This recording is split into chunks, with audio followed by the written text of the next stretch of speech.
Imagine for a moment Jesus walking the earth today. Would he carry a smartphone? Would he be on Instagram, do you think? Would he go viral on YouTube? How many followers would he have on TikTok? Now, these questions may sound playful, but they in fact raise a deeper issue. What is our relationship with technology? And more fundamentally, what is technology itself? Is it just a tool, a convenience, a way of life? Now, before we can answer whether Jesus would carry a smartphone, we need to understand what a phone and in fact all technology truly is. So let's begin with the word itself, technology. It comes from two Greek words, techne and logos. Techne means art, craft, or skill. It's about the ability to do or make something with purpose. Think of a sculptor chiseling a statue or a carpenter shaping wood. For the philosophers Plato and Aristotle, techne isn't mindless routine, it's rational, teachable, and purposeful. It's a learned skill directed towards a goal. Then there's logos. Now, logos means word, reason, order, or pattern. It's the rational structure that explains or makes sense of something. Where techne is the doing, logos is the understanding, the explanation of how and why something works. When we bring these two words together, techne and logos, we discover that technology isn't just machinery or electronics. Technology is a union of practical doing and rational understanding. It's how we impose order upon the world and how we understand it. It's creative, intentional, thoughtful work, not mere repetition or mechanical output like instinct or a machine. To give a few examples, a builder doesn't just stack bricks. He understands weight distribution, materials, and designs. That's logos. A doctor doesn't just follow steps.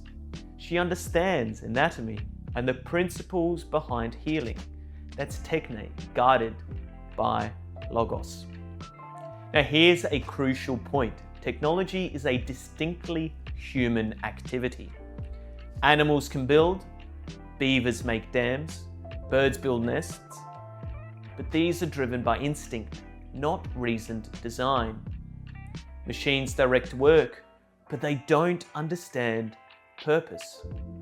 Technology, as we have defined it, requires both action and understanding. It is shaped by intention and wisdom. So, a smartphone is not just a gadget.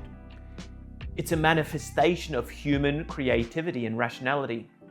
It's an extension of our consciousness and therefore never simply neutral. Let's take it a step further.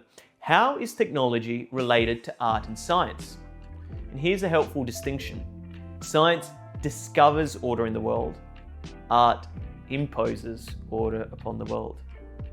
Technology is closer to art because it shapes, molds, and transforms external reality. It must be guided by reason, by logos. So in a way, technology is a form of art that obeys the principles of science. Now, the philosopher Martin Heidegger offers a beautiful insight here. He says, true technology in its deepest sense is a form of poasis.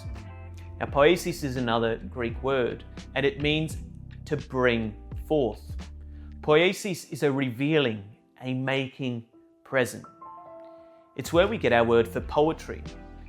But for the Greeks, poasis was more than just verse. It was an act that brings something into the light. Something that didn't exist before, now does. It's an emergence, a revealing of truth. What the Greeks called aletheia, unconcealment. It's a beautiful word. Truth is aletheia, to reveal, to unconceal. So a few examples are a flower blooming, that's poasis. Nature, revealing, unconcealing its beauty. A painting that expresses human sorrow or joy, that too is poasis. A well-designed tool that changes how we relate to the world. That is also Poasis. So technology at its best is not brute force or manipulation. It's a bringing forth of hidden potentials, a way of letting something be seen, understood, and valued. But we know that something has gone wrong, hasn't it? We no longer live in a world where technology simply reveals truth and beauty. We often use technology to control, to dominate, to consume. Now, to understand how we got here, we need to go back to the beginning, back to the story of creation and the fall in the book of Genesis.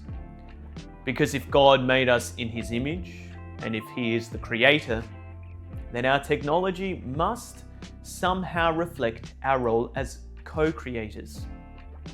In our next talk, we'll explore what Genesis tells us about the vocation of human labor, the tragedy of the fall, and how fig leaves might just be the first piece of failed technology. God bless.